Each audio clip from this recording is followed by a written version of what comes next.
Good day, Africa, and welcome to another exciting edition of AAU Talks. And AAU Talks is brought to you by the Association of African Universities headquarters here in Accra, Ghana. My name has always been Kwesi Sam, and I'm your host for today. Generally, we are going to discuss child sex abuse today on AAU Talks, and then we have a very special guest who is going to help us discuss this topic into detail, and she goes by the name of Juanita Headley. Juanita is a New York State attorney, and she has been volunteering for 7 good years. Don't forget that you can send your comment in, or you can join the conversation via our social media platforms, Association of African Universities on Facebook and AAU_67 on Twitter. We'll go for a short break, and when we return, the conversation begins. Stay tuned.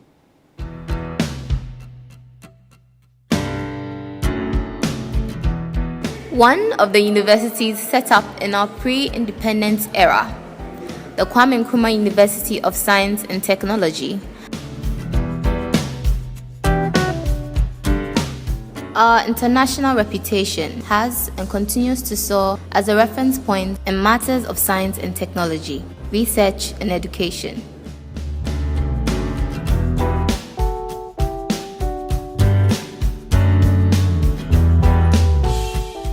We believe that the future belongs to those who have sound technology acumen.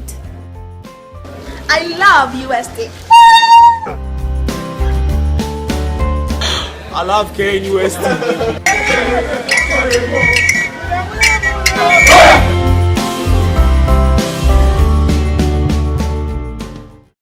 If you just tune in, we are watching AAU Talks, and AAU Talks is brought to you by the Association of African Universities. Like I mentioned before we went on a break, we are discussing child sex abuse, and we have Juanita in the studios once again to help us understand and then give more details to the subject. Juanita, you are welcome once again to AAU Talks. Thank you for having me. Great, and this was second time on the show. That's correct. Great, and today we want to go much more deeper into the concept we had started a few weeks ago, and we want to understand fully child sex abuse. But even before we start the conversation, we want to understand, when we're talking about child sex abuse, what constitutes sexual abuse for children? With regards to sexual abuse, it may be touching a child over or under their clothing. Sexual abuse also includes rape, which is sex. Sexual abuse includes attempted rape, which is not sex. A lot of people unfortunately believe attempted rape is sex, and it is not. Okay. Therefore, if a child is a victim of attempted rape only, they are still a virgin. Showing pornography to a child is sexual abuse. Standing naked in front of a child is also sexual abuse. Okay. It is not cultural. Okay. And a lot of people are very uncomfortable with hearing that because they are used to maybe dressing in front of their children. But the issue with that is your child becomes sensitized or desensitized to your nudity. Then when they go next door to uncle or aunties, for example, and get abused, the child wouldn't say anything because they are used to the nudity of an individual, somebody who's older than them. And then, of course, as we know, any other type of sexual activity engaging that with a child. So that could be two children engaging sexually together, sexual intercourse or sexual touching, a child and an adult, a child watching or viewing two adults or an adult and a child having sex. If a child is nude in front of an adult, that is sexual abuse. The list is endless. So the abuse is not only with the sexual practice or the sexual act alone. Anything that is related to prepping or preparing a person Correct. for an intended sexual activity is sex abuse. And what we have to understand, it doesn't have to involve touching. There is contact and non-contact sexual abuse. If an adult is naked in front of a child, if an adult shows pornography to a child, whether it's videos or photographs, no touching has been involved. There's no touching taking place, but it still constitutes abuse. Or if a child is made to watch people having sex, that's abuse. And in such instances, there was no physical touching, but it still constitutes sexual abuse. I really want us to draw more. Let's look at the sexual act, okay? Because sometimes it gets a bit more fascinating when people report of sexual cases and there hasn't been any actual sex happening. What do you make of such? So would you say that a person is making a report and there was nothing sexual that took place? Sure. Well, maybe there was grooming that was involved in such an instance, or maybe the child had the idea of, because sometimes an individual plant the idea into a child's mind. And what we have to understand, even if there is no sexual activity, quite frequently sexual abuse doesn't just happen overnight. It is a gradual process, which is where grooming comes in. So I know of a young boy in the United States, and he would play video games, and another individual, an older male, would sit and play video games with him for hours. This was not sexualized whatsoever. Sure. But over time, trust was built, and the child was eventually sexually abused. But it started with video games. So it doesn't mean playing video games is abusive whatsoever. It was simply a grooming process, because grooming does not have to be sexual. And grooming, for those who maybe don't understand the term, it is preparation, preparing a person for sex. So grooming could be showing a child pornography. It could be engaging in sexual things, sexual touching, which may be very subtle, over the clothing, for example, which would lead on to actual sexual penetration. Or grooming could simply be doing nice things. We hear about children who are abused, and the abuser takes them shopping, buys them things, takes them places. Gives it's them not money. it's not sexual at all, but it leads on from nice things to becoming sexualized. Okay. I've been asking these questions because I want us to understand at what point can a child say, or can someone say that I have been sexually abused? I know we've mentioned quite a lot, but at what point can we say that, in fact, A, B, C, D constitutes sex or child sex abuse? Any form of touching or any form of viewing. So the way that I best describe it, if you see something sexual, if the child sees a sexual activity taking place, videos, photographs, or actual two individuals or more engaging, then that would be abuse. So seeing something or hearing sex take place. If a child hears sex taking place, that's abuse. Or if physical touching has taken place. So there are two types. Sure. But it involves sexual activity of some form. It cannot just be buying somebody food or doing their hair. That is the grooming stage, but nothing sexual has taken place. But it is the grooming, the preparation, so the child becomes comfortable. Playing video games is not sexual, but the child becomes comfortable. And then eventually it leads on. Or in my own personal case, it started with tickling. So tickling was the grooming stage. My mother's first husband, who is deceased, sexually abused me, but it began with tickling when I was 4 years of age. And I told my mother, because my mother, like most parents, she had told me, nobody should touch your private parts. She made it very clear. She did not call cookie or pumpkin private parts. She made it very, very clear. So when my stepfather was tickling me and his hand slipped, this is an air quote, I informed my mother immediately. And when she found out, she told me, do not let it happen again. So when it happened again... How do you prevent that? I didn't tell her, did I? Because she told me, don't let it happen again. So when it did, I kept quiet. So that's where she made the mistake. But what she should have said is, thank you for telling me. If it happens again, tell me. But she did not. So I kept it quiet for a number of years. Okay. But it started with tickling. Okay. Now, how different is this from child trafficking or sex trafficking? With human trafficking, it's commercial sexual exploitation. The two are very interlinked, because what quite often happens, a child who is abused becomes vulnerable. And we hear of stories of children who are abused by parents, for example, and that parent decides to sell that child. And then that child enters into a pedophile ring where the child is moving between different pedophiles. And then, of course, there are instances where the child is not moving amongst the circle, but the abuser is making videos or taking photographs and selling them. Again, the exploitation. That's where they differ. In my case, I wasn't trafficked sexually. I was abused by my stepfather only. As far as I'm aware, there were no photos or videos taken. And at the time I was abused, there was no internet.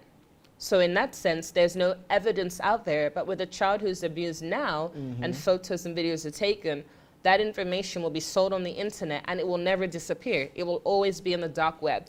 And that child is continually re-victimized because the images still exist. So it means that the trafficking comes in when there is a commercialization of the entire process. When there's exploitation and there is a commercialization and there is some form of benefit, whether that's money or some other reward. Now let's come a bit to the signs and the symptoms. What shows or what indicates that a child has been abused? Or how would you know that this child seated here, A, B, C, D, is going through some form of abuse or has been abused before? I know of with small children, and I know of a few I've met personally, they display certain activities which I have seen. One of the things that we often hear about is if a child is wet in the bed, maybe regressive behavior or sucking the thumb. Something else we really need to pay attention to is when children pull down their skirt or their pants. Small toddlers often do that, and quite frequently the adults in the room will laugh and find that funny. So for me personally, I have never found that funny. The question that I have mentally is who else is that child entertaining? Because I know for myself and for most children, when we were growing up, our parents taught us how to dress and undress in private. So when a small child is pulling down their pants or skirt and laughing, you have to question that. What about promiscuous behavior? There are small children who engage in sexual activity with each other. Sure. I know of children, even in Ghana, age 5, sexually abusing 3-year-olds. Where did they learn that from? And then with older children, they usually do not wet the bed, so they may have depression, low self-esteem, insecurity, insomnia, maybe running away from home, very secretive. They may be very promiscuous. They may be overdressing. That means they're uncomfortable with their body. Sure. They may be uncomfortable getting undressed in front of others, running away from home, obesity, unintended pregnancy, HIV, AIDS, STDs, insomnia. When we see these things, we look at it, but we don't understand why the person behaves in that way, Sure. and we make a judgment. Yeah. For myself, as a child, I used to wet the bed. I had insomnia. I was insecure, very secretive, but nobody questioned that. If a person looks in a book and looks at the signs and identifies in an abused child, they would see that Juanita Headley exhibits those signs as a child and even into adulthood. Yeah, but it is most of the time difficult to determine or see these signs because it is very normal for kids to wet the bed. That's correct. Even up to, some even do it up to age 8. Yes. It is very normal for you, or it's very difficult for you to see when a child is experiencing depression. True. Especially because we may think that is the child's nature. Or this one is very quiet most Correct. of the time. It is very difficult when the child is experiencing insomnia. You can't even tell. Correct. You may think, oh, he or she slept in the afternoon, so finding it difficult to sleep in the evening. Or we may even propound a lot of theories to say that it will go naturally.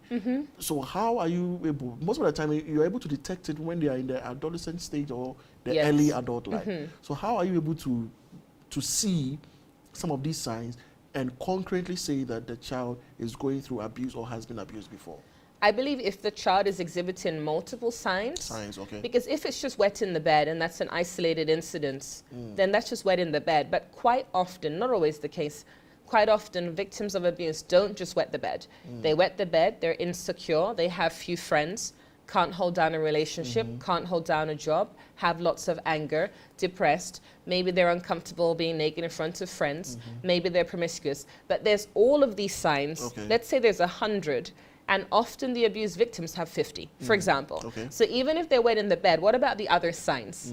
Because I've heard stories of children, somebody has described them, and I say, I believe they've been abused. Okay. I'm not certain, but from what you're describing.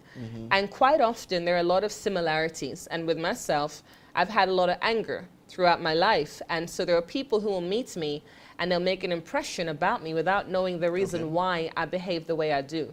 So they're like, oh, that's just Juanita being angry. They don't understand it's as a result of what happened many years ago. And so it's hard to pinpoint, but often there's a lot of similarities. Especially with girls, we tend to be very insecure. As a child and a young person, even into adulthood, when I looked in the mirror, I saw an ugly person. And people tell me that's not true. But they don't understand. If you put a mirror in front of me, if you put a mirror in front of me as an adult, I will see an ugly person. And everyone's like, it's not true. But what happens often when you've been abused, your perception of yourself is very different. Sure. And I've met women who are absolutely stunning and also think they're ugly. And I get it. It doesn't make sense, but I understand because I've believed that a lot of my life. And then, of course, with everything else. And so you can't be 100% certain, but often we all tend to exhibit very similar signs, secretiveness. What about if we're uncomfortable being hugged? There are many women and men don't like any kind of touching. And I find that interesting because there are people who don't like hugs And I always wonder why that is, especially when we're the same gender. Sure. It doesn't mean they've been abused, but we have to get to the root cause. What's the reason? With insomnia, what's the reason? When someone has sleep issues, do not tell them to take sleeping pills. Ask yourself What is the mentally, etiology? why? Sure. What's the reason? Sure. Because I was abused in my sleep, so that's why I have sleep problems. For somebody else, it may be another reason why they have sleep problems. But the point is, get to the root. Don't make assumptions. Okay. When you make assumptions, you're not able to uncover what is really going on. Okay, so why do kids who have been abused or have gone through some form of abuse, why do they exhibit these signs? Because we believe that these signs are not only related to abuse, but why do you think that the abuse, because they've been abused, they exhibit these signs or symptoms? With some of the signs, I feel it's because something has been taken from you, so your Okay. perception of yourself has changed. Often us victim survivors blame ourselves for the abuse. We feel ugly, we feel dirty, and so as a result of that, when we look in the mirror, we see somebody that's not good enough. Sure. When a person has violated your body sexually, it can be very difficult to be comfortable with your nudity, being comfortable with yourself. On the other hand, there are people who have been violated sexually and become promiscuous because they may believe, well, my brother abused me, my uncle abused me, so I might as well just sell my body. So they go down that route. Other times they're trying to find validation because not every person who is abused becomes promiscuous. Sure. Some of them have sex with nobody. I even know of a young girl in Asia who was sexually abused by her father. When she came to school, her behavior was sexualized because he had told her, this is what dads and daughters do. So her sexualized behavior was normal. Okay. And then I know of a young girl sexually abused by her mother. Her mother was dating a man who said, I want you to take naked photographs of your daughter. So the mother sexually abused and took photos of her 6-month-old daughter. If that daughter is abused until she's 18, Okay. that for her is normal. So when she has her own daughter, she may, yes, not replicate the same. guaranteed, but she may do the same. Because not every abused person becomes an abuser, but it becomes your normal. And then sometimes it's the things you're told. If your parents tell you, well, abused children are this and abused children are that, you will start to believe these things about yourself, Sure. even though it's not true. Okay. And if everybody gives you this impression that you're lesser than, when you look in the mirror, what are you going to see? And then secretiveness, when you're abused, you're ashamed and embarrassed, so you keep it secret. Great. And then you develop this attitude or behavior of everything being secret. You build up a wall to protect yourself. The anger is because you're angry at what happened to you, but to protect yourself from being abused again, you push people away with lots of anger. Sure. So then let's really find out, what should parents look out for? Because definitely it is very difficult for kids to even open up and share their experiences with their parent, especially on the African continent. So what should parents look out for when they see these signs and symptoms? What must they do? When a parent believes a child has been abused, they have an obligation to do something. Okay. Asking the child directly, in my opinion, that's not going to work. I was asked whilst I was being abused, have you been abused by your stepfather? And I denied it. I would look at you and deny it completely. I was on a train in New York. Somebody asked me in public, have you been abused? I denied it. And I looked very convincing. The point is, in my opinion, asking a child if they've been abused will not get you the correct response. Okay. So instead, you have to do your investigative work, which means you need to understand the signs and identifiers. You have to determine if your child or the child in front of you has those signs and identifiers. Exactly. And then my theory is the best way to uncover the abuse is by getting that child to talk to you. So ask questions. Make your questions either closed or open. You can ask questions such as, when you were at uncle's house, what did you do? If that doesn't work, did uncle kiss you? Did uncle, depending on how open the Find a child is very with good way. talking. Yeah. Fine, because with me, when I talk to children who've been abused around the world, I do yes and no questions. I don't ask them what happened at uncle, because not every child will be free enough to talk about it. But I would say, for example, did uncle kiss you? Yes or no? Did uncle lift up your skirt? Yes or no?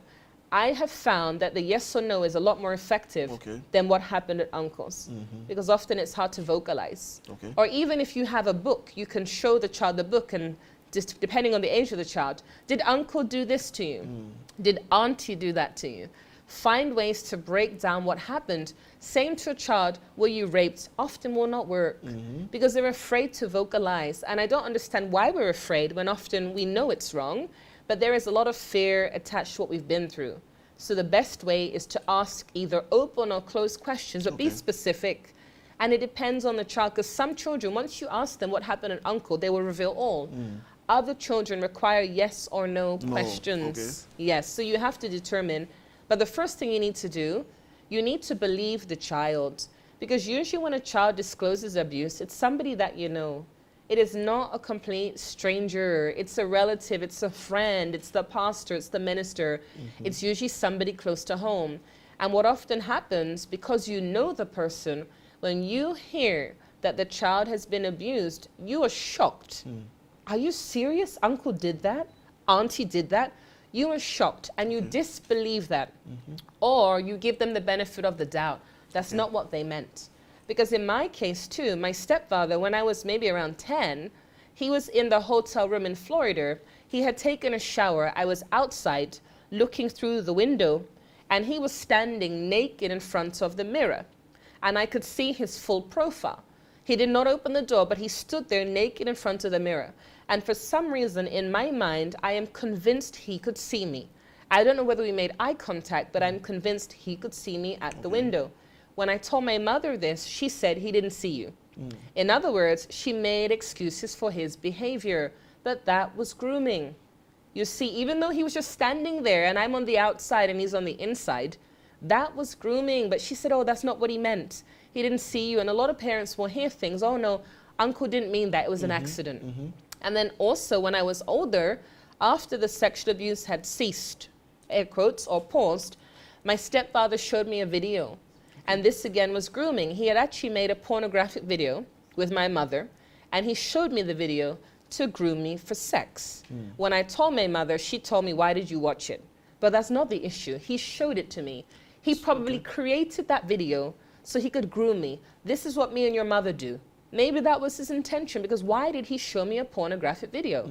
But my mother told me off instead of dealing with the issue, which was him, the pedophile. So your mother never confronted your stepdad? I'm not sure if she confronted him or not. I believe she was more embarrassed, obviously. But I share that with people, not to say that my mother is a bad person or my stepfather is a bad person. He made mistakes, yes, should be punished, I agree. But to share with people that when you make a pornographic video with your husband or wife, that video can be used to sexually abuse your child. And so that's why I share it, because it's very personal. But he showed me that video years after the abuse had ceased, because he stopped abusing me when I was 10. But when I was 13, he showed me this video, which I believe was to get me to engage consensually. This is air quotes. Because when I was around 16, he tried to engage me in sexual activity. When I was abused, it was during my sleep. But on this occasion, he actually spoke to me verbally and asked me to engage in sexual acts. And I walked away. I said no and walked away. And despite being abused, I was naive. Because he asked me to put my hands in his trousers. We call trousers back home, or pants. And he lifted up his trousers. Now, I didn't understand. Even though I was abused and wasn't completely stupid, I didn't understand. And I just walked away and said no. So despite being abused, I didn't fully understand what was going on, but I said no. But other victims do not have the power to walk away and would have engaged and would have blamed themselves more, because to the outside observer, what had happened was indeed consensual, which we know is not the case. I was a child, but it would appear to us, the victim, that it was consensual. Great. Now, let's look at grooming, because we've mentioned it quite often in the discussion. So let's find out what are the various types of grooming and what constitutes grooming. What are the things that people do for people that in their minds they are just trying to be nice, they are just trying to be responsible, but to us they are just preparing you for such sexual activities? With grooming, it could be taking the person out, activities, giving them special privileges, doing their hair, their nails, their makeup, giving them money. In my personal story, my stepfather let me stay up late. He would give me Alco Pops, which is a form of alcoholic soft drink. He would give me candy. He would listen to my problems. Grooming can just be spending quality time together. A lot of people don't realize that. And then, of course, the other types of grooming would be showing the pornography or standing naked in front of a mirror. This is another type of grooming which is more direct. When someone's buying you nice things and giving you money, it's a form of grooming, but you may not realize it because there's no sexual connotation attached. But it's all very gradual. So it really depends. You have to know for yourself what the person's intentions are. When a person is buying you Sometimes very candy, difficult to determine it's true. what the intentions are. I agree. But over time, Yes. because when the little boy was playing the video games, he was enjoying himself with the guy. Sure. The little boy maybe didn't see the intentions, but the parents should have questioned, why is this guy always coming around to the house? He doesn't have friends of his own. Because even, let's say, Michael Jackson, he spent a lot of time with kids. We have to question things. It doesn't mean the person's a pedophile, but why are they always with Johnny? Why have they taken such a liking to Johnny? Because quite frequently, the grooming takes place in front of our face, but we don't see it. Sure. Me and my stepfather were very close. We were best friends. That was because I was groomed. And my mother was very strict, so the relationship I had with my stepfather was like best friends. So when people found out I was abused, they were shocked. They had no idea. Okay. But he disguised it, you see. And unlike the majority of people's opinions and views and perspective, in my case, I was never threatened. There was never any conversation. When I was sexually abused for 6 years, the abuse took place during my sleep. And during the daytime, my stepfather was my best friend. So I had a night stepfather and a day stepfather. But for the 6 years I was abused, he never discussed the abuse once. He never threatened me. He never said anything. Okay. When he would abuse me in my sleep, I would pretend that I'm sleeping. And I would toss and turn. But no conversation took place ever. I didn't scream ever. Because it wasn't just overnight. Okay. It started with tickling. The grooming started when I was awake. The sexual grooming started with tickling. And then when he came in my room, I didn't react. Okay. I didn't scream. I just tossed and turned. Sure, because you had that confidence and trust in him that he wouldn't do that to you. Yes. And that is what happens to people in most cases until the final act is I don't know, it happens. And Correct. Yes, but we'll go for a short break, and when we return, we want to find out what are the effects of child sex abuse, even on adult life. And that is very much important. And then how can we prevent such things from happening? All right. Viewers, you are still watching AAU Talks. We'll go for a short break. Stay tuned.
Welcome from the break, and if you just tuned in, you are still watching AAU Talks, and we are still discussing child sex abuse, and we also have Juanita still here, and we want to know more about child sex abuse. I know you also want to learn more about that. Juanita, before we left for the break, we were about discussing the effect, but I believe that we need to look at the susceptibility.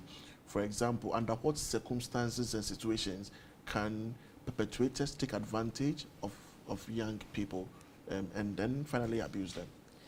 What we have to understand is sometimes us as caregivers or parents put our children in a position to be abused.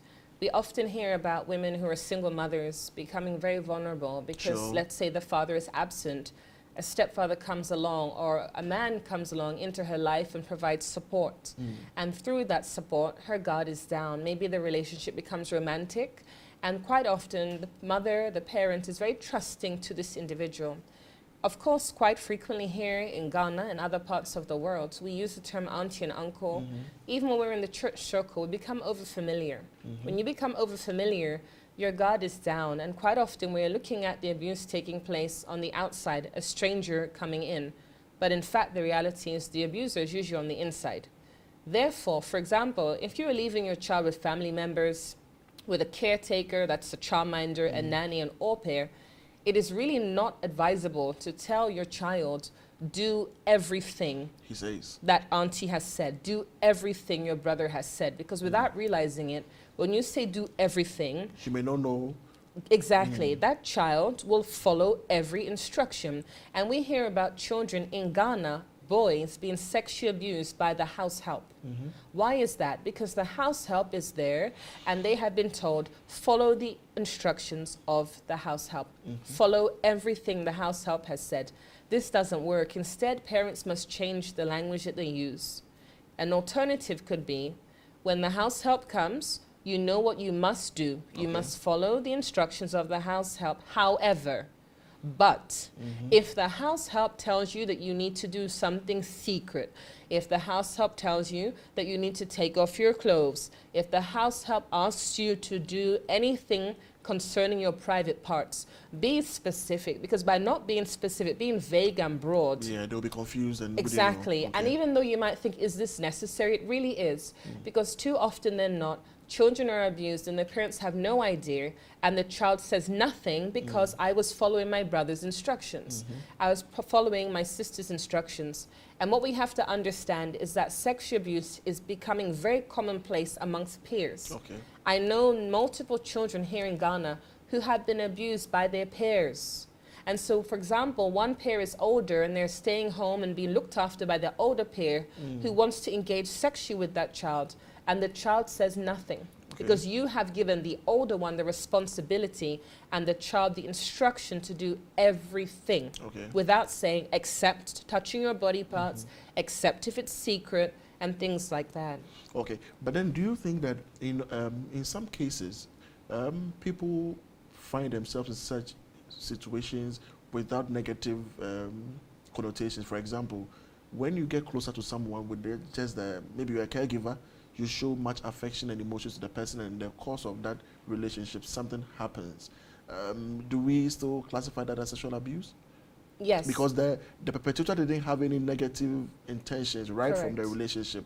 But then in the process, something just went wrong. Can you just still classify that as an abuse? I believe that that person is still a pedophile, still a criminal.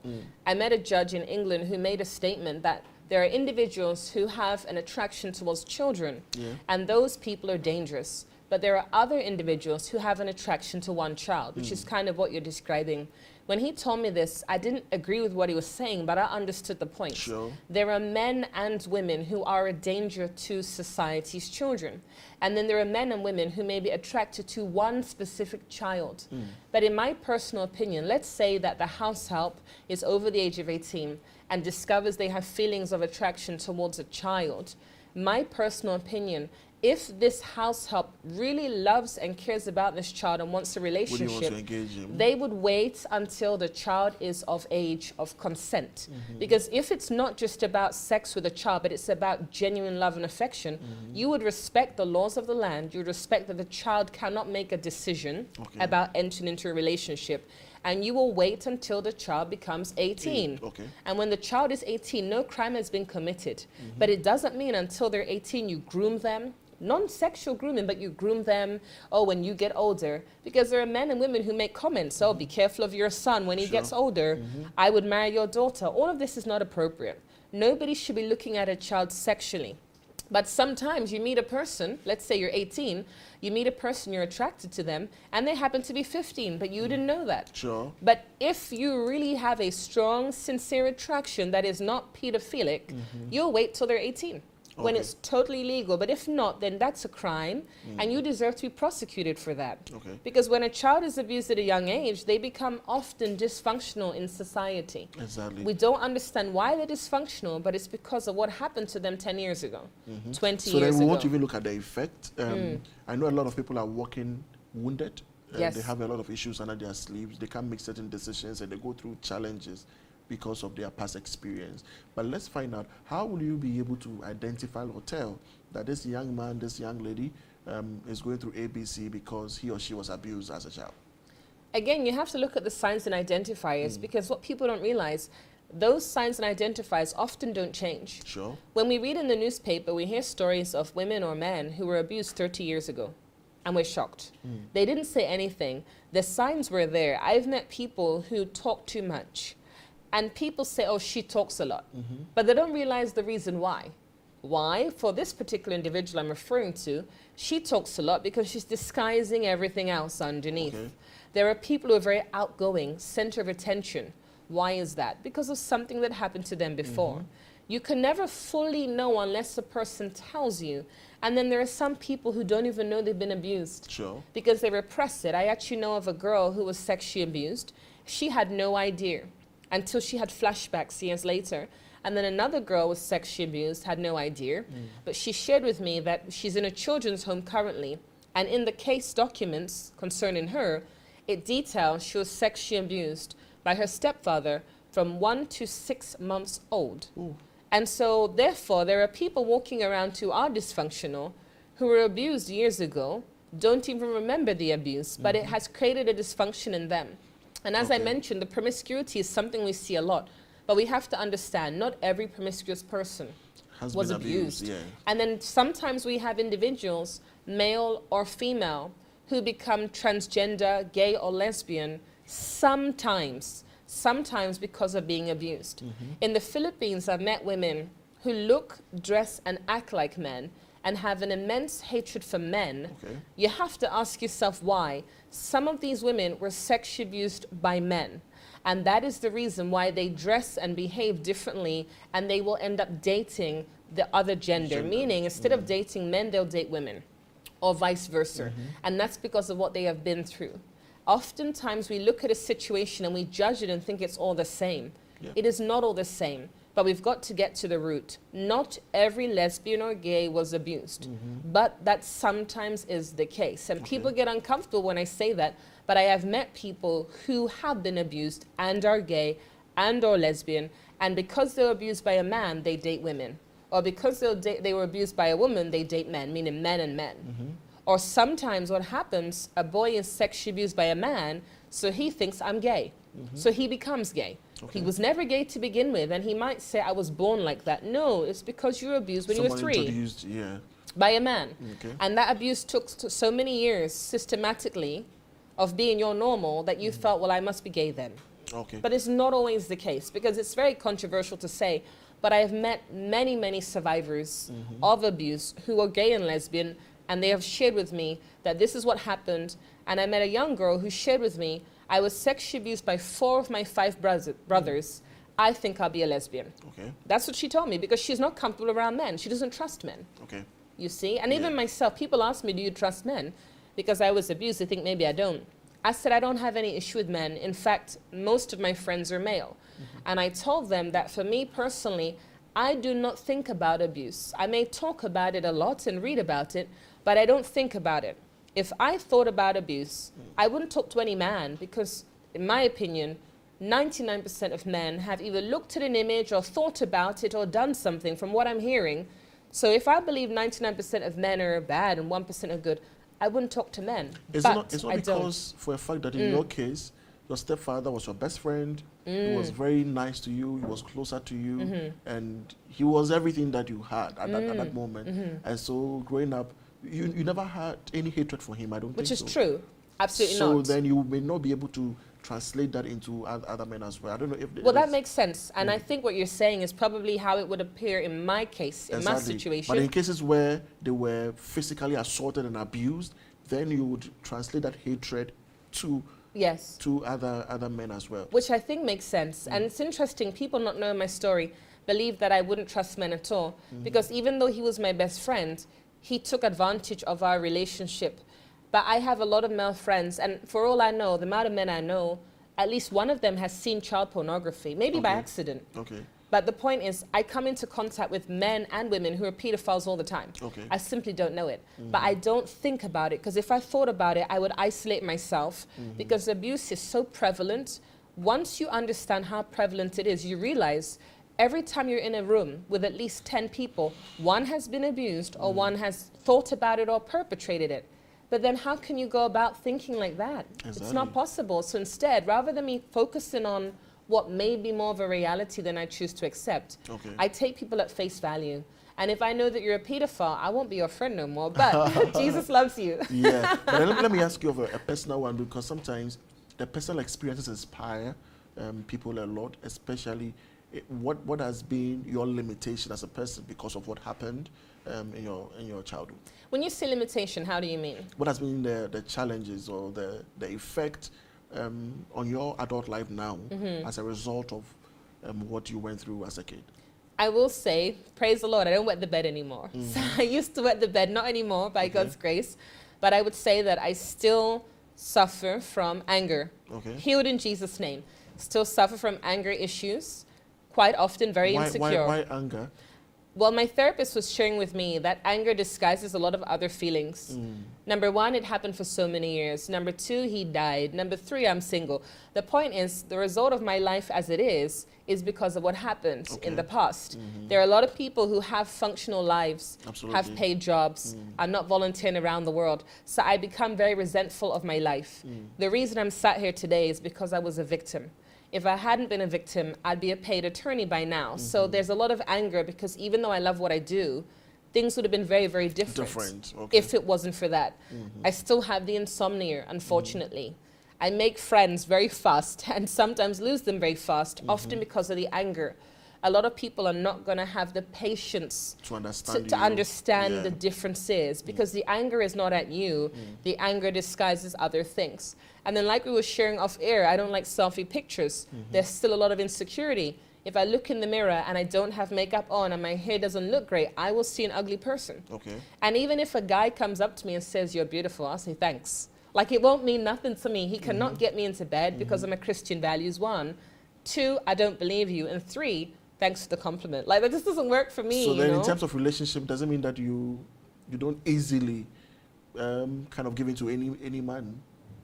I think so. I think that the wall is there.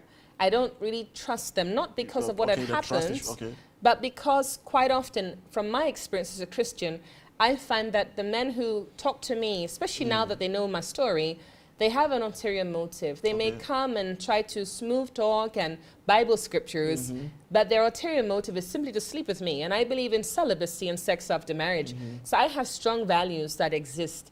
And so it's not a lack of trust because of the abuse, but because of the way that I am approached and because of the deception that they use. And then sometimes because I'm very transparent, they may know I'm insecure. I don't hide it. When I look in the mirror, I often see an ugly person. But no matter how many guys may say you're beautiful, it means nothing. I really will say thanks. And I won't care. I won't start to date you. I will not start to hang out with you because it means nothing to me. You see what I mean? So for some women, when a guy says you're beautiful, that woman becomes putty in the guy's hands. For me, that will not work. I will not tell you what works. Bible scripture. No, I'm joking. Say a couple scriptures and I'll marry you. No, of course not. But for me, by the grace of God, despite what has happened, the Lord is protecting and safeguarding me from being abused again.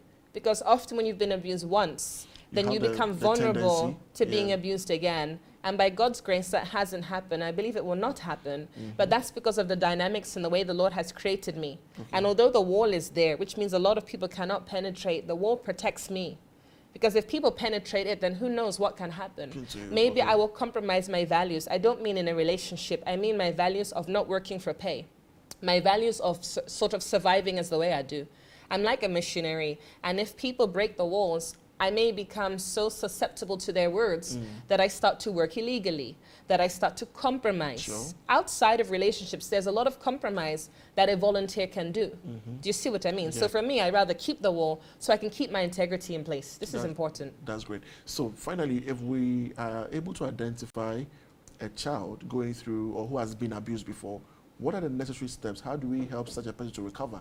How do we bring the life out of the person again? You need to listen to the child. You need to support them, not make opinions on what you've heard. Because sometimes people will ask me, did you hate your stepfather? Is he a demon? Don't say those things because you don't know my story. So you need to not come with your own perception. You need to be open to hearing what the child says. And you validate what they say. My stepfather was my best friend. No matter how much you might tell me he's a pedophile, I know that, but he was my best friend. You cannot convince me otherwise. In my own time, I will stop saying he was my best friend and I'll say I was groomed. You have to support the person on the journey. Provide them the support through therapy and counseling, a shoulder to cry on, helping them to believe in themselves again. Yes, because often we don't believe in ourselves, we blame ourselves. You have to be that support system because that's what we need, and not to bring your opinions in. A lot of people do not understand why I speak of my stepfather as best friend, former best friend. For me, he is deceased now. Being bitter and angry will not change what happened. Justice was never served. He died, that's it. And I have to pick up the pieces. But for me, personally, I prefer to focus on the things he contributed positively, rather than that he violated me, abused me. I'm 21 and still single. Well, not really 21, but you understand. The point is the things that he did affected me the way that I am. I can sit and focus on, oh, I'm not married. Oh, I don't have paid job.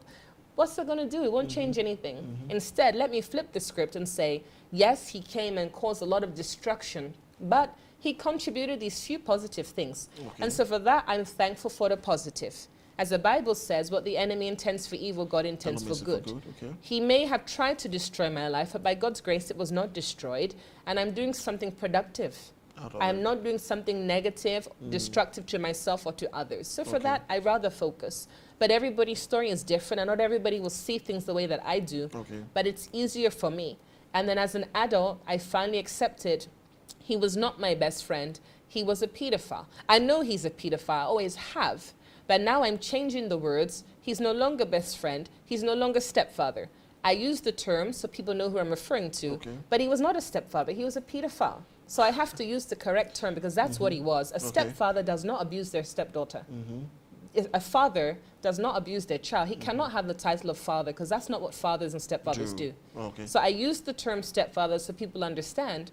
But as a 21-year-old, I'm going to keep saying that, as a 21-year-old adult, I finally discovered that he is not a stepfather. I call him pedophile and stepfather, but as an adult, I finally accepted pedophile. It's not and stepfather. The two things cannot come together. Pedophile, pedophile, pedophile.